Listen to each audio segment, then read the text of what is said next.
Live from KSAT12, the News at Noon starts right now. If you've been outside, you know it's a soggy start to the new year. Neighborhoods all over the area likely to see some rain if they haven't already. Justin Horn is tracking those chances for us this afternoon. Justin?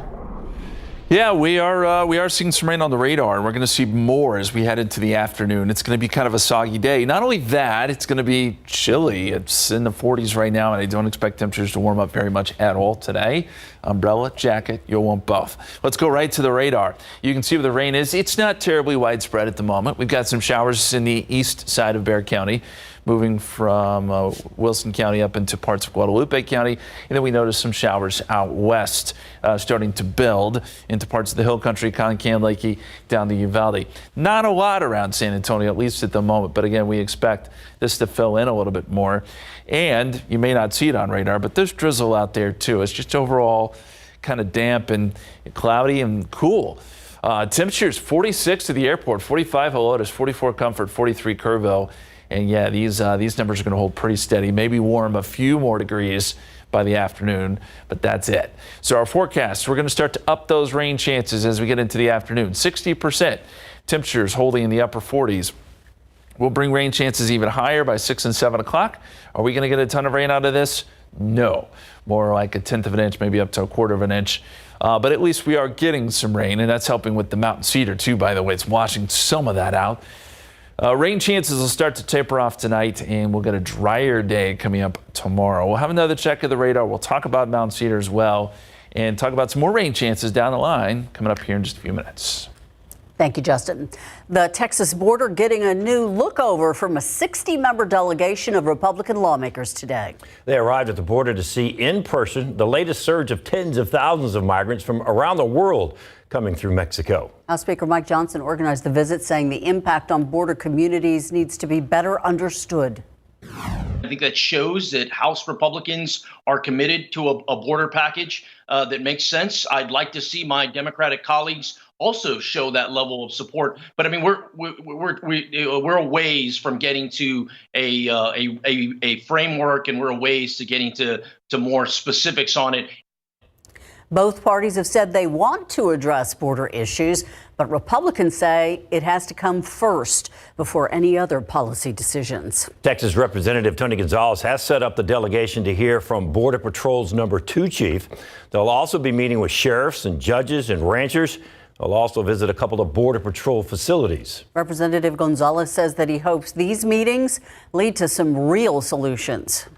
I do feel America is starting to be impacted far more than just communities like mine along the border. It's everywhere. And until something changes, you're going to see more of the same. So I do think there is an opportunity.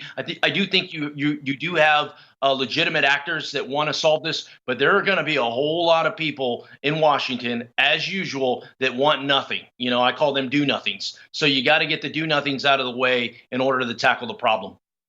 Gonzalez advocating for adding judges and personnel to fast-track legal immigration cases. Preliminary numbers from Homeland Security shows us in December that alone border encounters happened at more than 225,000 times, migrants coming across the border. Governor Greg Abbott says Texas can't handle that surge.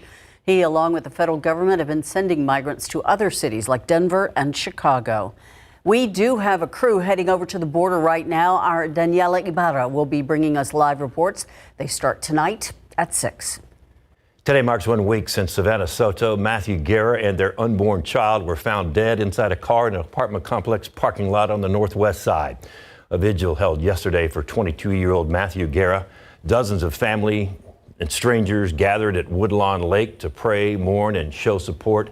Matthew Guerra and his 18-year-old pregnant girlfriend, Savannah Soto, killed just before Christmas and right before their baby boy was going to be born. I thought that I'd be babysitting Fabian for New Year's or something. Me and Savannah talked about so many things we had planned for Fabian. Matthew Guerra will be laid to rest next week. His family told us a public viewing is set for next Monday, January 8th, at the Mission Park Funeral Home located on Southeast Military Drive. That viewing will be in the evening between 5:30 and 8 o'clock. As for Savannah Soto, services are still pending. Meanwhile, investigations continue digging into these deaths. Following the discovery of these bodies, police released security video. This is it. It's in the parking lot. The video shows two people who detectives are describing as people of interest in the case. If you know something, you can call SAPD homicide detectives. The phone number on your screen now, 210-207-7674. You can remain anonymous. The video and the number to call is posted on our website, KSAT12. Police also trying to figure out why a truck crash turned into a shooting overnight. San Antonio police say it happened around 9:30 last night in the 4100 block of Terran Road. That's on the east side near Roland Avenue. Police say that a man who was driving this pickup truck was going too fast around a curve. He crashed into a fence and a tree. SAPD says that's when someone in a black SUV pulled up to the crash site, started arguing with the driver and a passenger in the truck. Police say when the SUV driver heard the sirens, he shot the driver of the truck in the chest, then got back in the vehicle and drove off. The victim taken to the hospital in critical condition. Police are also telling us this noon that a 21-year-old jumped through the window of his own vehicle trying to stop a would-be car thief who is accused of pulling a gun on that 21-year-old. SAPD says the man was outside a home in the 1600 block of Socorro Street. That's near Highway 281 and Loop 410. He told police he found someone sitting in the driver's seat, jumped through the front passenger window, which was open. Police say the suspect pressed the accelerator, ended up crashing through a fence at that home. Instead of taking off, investigators say he pointed a gun at the victim's head. The victim pushed that gun away, got a knife from his vehicle, and cut the suspect with it. The suspect ran off. Officers, along with the police helicopter, searched for the suspect, but they were not able to find him. Police, obviously, still looking for him. The Texas Longhorns come up one pass completion short of a trip to the national title game. How it all ended for the Longhorns, coming up at sports.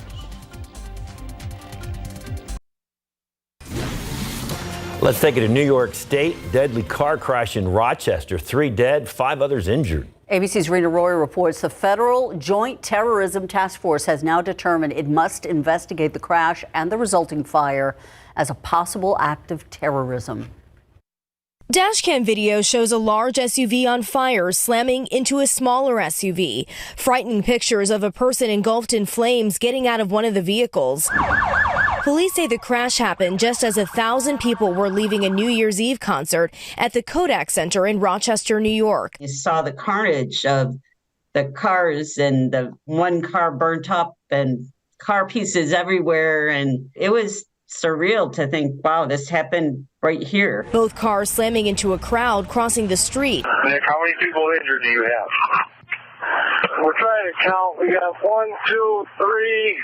I can see on the ground. 3 people killed, including the driver of that large SUV, 9 other people injured. Police releasing photos of the suspect, who they've identified as 35-year-old Michael Avery from Syracuse, New York. And what's raising suspicions, police say more than a dozen gas cans were discovered inside that large SUV. Avery made at least a half dozen purchases of gasoline in gas containers. The FBI now joining police investigating the incident as a possible act of terrorism, as authorities say it appears Avery intentionally drove into the crowd.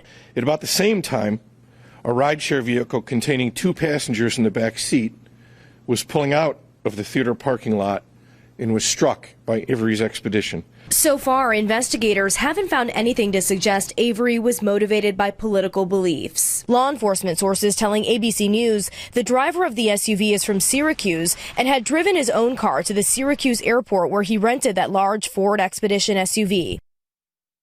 Investigators are pouring through the suspect's electronic devices and social media accounts and talking to friends and relatives as they try to learn more. Rena Roy, ABC News, New York.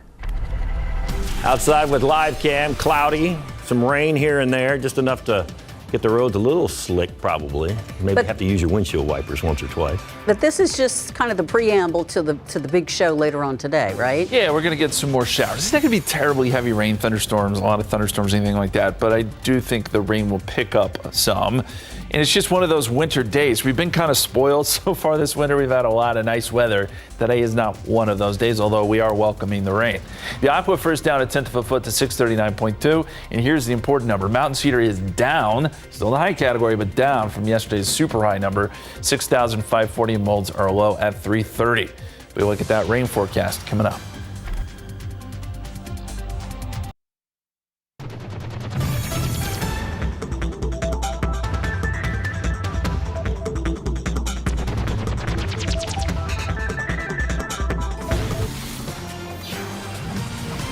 Question of the day. Christmas is over. New Year's is over. So what do they What's got? your New Year's resolution? I don't do resolutions. You don't do No, them? just that. See, that was my quick answer. No, I don't do. Okay. Because A lot of you people just say set yourself up for failure. Well, Mike of. Osterhage was trying to get me on camera today. Was that what it was about? That's what it was about. You know, you were saying, before we get to that, we were talking about how, Christmas is over, New Year's is over. You know what's next on the list? It's rodeo. Absolutely. And, we have chili here, vaquero cook-off. I'd say that's just a little tease here. So, that smells so good. And then wash it down. I know, then wash it down because some resolutions, some folks. Dry January. Dry January, so they do mocktails. Got a restaurant, the Hayden, who's going to talk about that. Maybe you like to sip on a little bit of tea, something like that. How about exercising? That's right. We've got you all covered. Yes, all covered for today. So what is your resolution? Ursula? My resolution is I am going to fold the clothes within the day that they are washed and dried. Isn't that the dream? Isn't that that's ambitious, people? That. Well, but also because when you leave them in the dryer, then if it's something See, that would gets all drive him wrinkly. crazy if he doesn't do it right away. Really? I leave mine in a pile. Well, that but just it's kinda gets bigger easy when and you kinda bigger. get in the clean rhythm. pile gets bigger and bigger. Do this, load that, and it's just kind of a production line there. Yes, So anyway. and once you get used to doing it, the resolution becomes your habit. Right? 3 Yeah, weeks? 3 weeks to make a habit? Or 7 You times take or them something out like of the that. dryer, you put them in a basket, you put the basket in a chair, and as you need them, you go to the basket and get Well, whatever. that's kind of how I've been living. How did we get from resolutions to laundry left in the dryer? It's a talent. Yes. It's our first show of the new year. It's coming What up. could possibly go wrong? All right, Justin, what is your New Year's resolution? Can we talk about lost socks too? Yes, while we're at Please. it. How Where do did they it happen? go? Get them all matched up. My resolution. I told Mike when he asked me, I'm gonna be more patient this year and relaxed. Really? No way. No. See, We'll there's see. one. You're setting yourself up for failure. You That's guys not don't good. believe me. It's all No. right. No. It's okay. Well, we're being patient with the rain today because it is working its way slowly into our area. We see the showers starting to build a little bit more off to the west. Concan, Lakey, Uvalde. You're seeing a little more steady rain. We've seen passing showers here in San Antonio, but so far they have not amounted to much. We've seen some drizzle too. Cloudy, just kind of damp, but the heavier rain still holding off for now. I think that this better lift that you see off to the west does work its way in here next couple of hours, and you'll see a little bit more on radar. I certainly think the evening commute could be damp, so just heads up there. As you head home from work, I think a lot of the kiddos are still out of school, so the traffic won't be too bad, but we know when the roads get wet around here, we do have some issues. Forecast. As we fast forward to noontime, where we are now, does show the showers off to the west.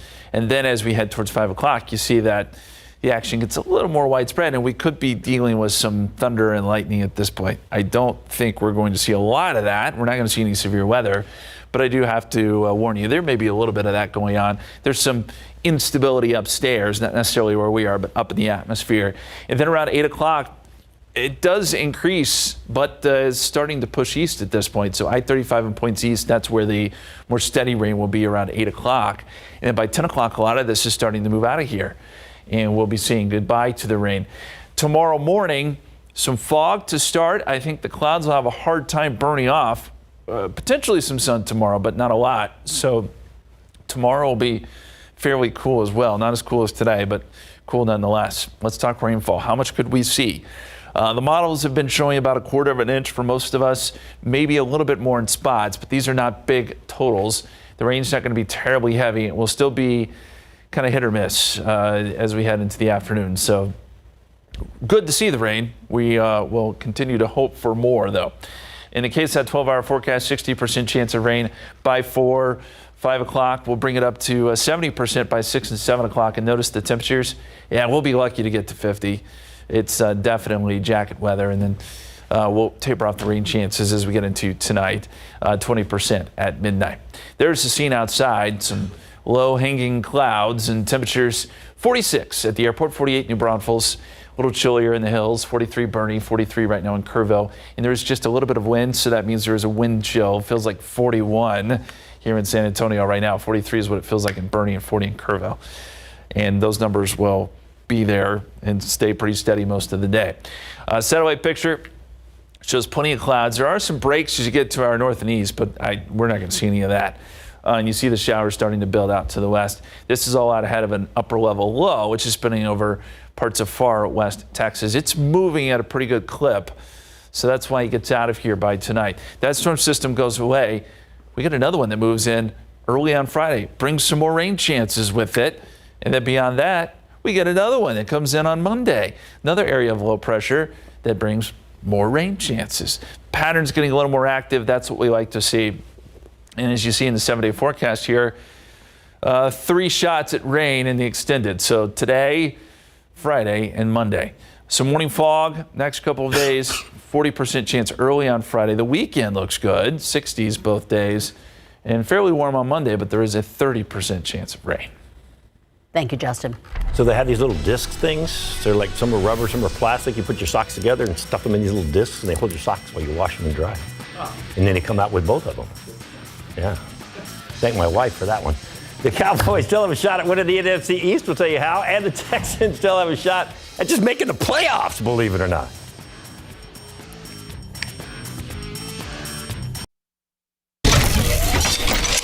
All right, let's take it to the Sugar Bowl. What a battle of New Orleans. Washington quarterback Michael Penix Jr. Many thought he should have won the Heisman. And then there's Quinn Ewers, Horns and Huskers.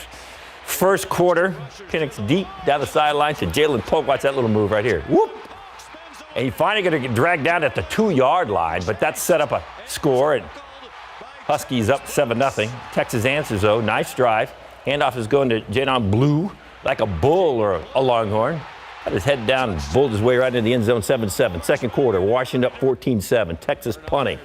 Uh-oh, it's muffed. Texas recovers right there. 3 plays later, Brian Murphy is going to take it through a lot of traffic. Busts his way through. That's a touchdown. Once again, we're tied, this time at 14. Still second quarter. Penix is going to zip one over the middle. Watch the receiver tip it and then concentrate and bring it in. Look at that. Got it right there in the end zone. It's 21-14. Texas had to play catch up all night. Still had a chance. 30 seconds left. Down 6. Ewers deep for Jordan Whittington. Fights off the defender. Makes the catch. 48 yards. Down to the Huskies 28. Last play of the game. TD ties it. Ewers. Just out of the reach of Devonian Sanders. Huskies hold on for the win. 37-31. They head to the championship game. Horns headed home with what could have been. All right, so let's take you to the Rose Bowl. Pasadena, Michigan, and Alabama yesterday afternoon. We're going to go to the fourth quarter. Michigan has the lead, and the Tide driving for the lead. Jace McClellan, handoff. That's a TD. Bama with the lead now at 17-13 early fourth. Alabama adds a field goal up 20-13. Michigan driving just over a minute. J.J. McCarthy to wide open Roman Wilson. That was easy. Going to overtime now. Michigan with it first. Handoff. Blake Corum. Nice cut, another cut. That's a 17-yard touchdown. It's 27-20 Michigan. Alabama's turn. Fourth down. They have to have a touchdown to stay alive.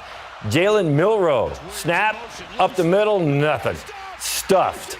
Michigan headed to the BCS championship game against Washington with the 27-20 win over the Tide. So here is that matchup coming up next Monday night. Kickoff is at 6:30. It is number 2 Washington and number 1 Michigan for the national championship. The Cowboys had a chance to win the NFC East. All they have to do is beat the Commanders this weekend. They were able to hold on against the Detroit Lions Saturday night. CeeDee Lamb had a huge game, over 200 yards. Watch this. Dak on the run, and there's CeeDee. Defender falls. CeeDee's got it, and CeeDee's gone. Yep, he had over 200 yards, touchdown. But the Cowboys let the Lions right back in it at the end of the game after all that celebration there. And look, there's Jimmy Johnson. He's in the Ring of Honor now. Detroit comes right back. Bam. Next thing you know, it's 19-20. Detroit down 1. They decide to go for 2, and here's the big controversy. Goff to a lineman. That lineman apparently, according to the referee, didn't check in. so that's no good. They ended up going for it a couple more times, couldn't get it, so the Cowboys ended up getting the win. So here's the next game for the Cowboys. They win, they get the NFC East. Sunday, 3:25. They are on the road to take on the Washington Commanders. The Texans pulled off a huge win over the Titans. That means if they beat the Colts this weekend, they are in the playoffs. So here's a matchup for them against the Colts. This is a Saturday night special. Yep, this is going to be fun on Saturday. Texans and Colts, kickoff for that one is at 7:15. And don't forget, tonight, the Spurs are going after their 6th win of the season. We'll keep it positive. 6th win of the season. They're in Memphis, taking on the Grizzlies, 7 o'clock. That's one way to spin it. Memphis, 6th win. Okay. Yep, need it. Oh, and LSU won. LSU won yesterday. Congratulations. I have to bring that up. The new year bringing all sorts of changes. They include changes to your Social Security benefits. How much of a bump some people can expect to see? And a lot of people getting sick with respiratory illnesses still ahead. Look at the latest numbers from the CDC and why experts say there are simple steps you can take to help stay healthy. New today at 5, getting the house back in order after all the holiday partying. It may mean cleaning the windows. Consumer Reports tests how some home concoctions compare to the expensive store-bought brands. We're going to show you which window cleaners are best. Today at 5 after Entertainment Tonight.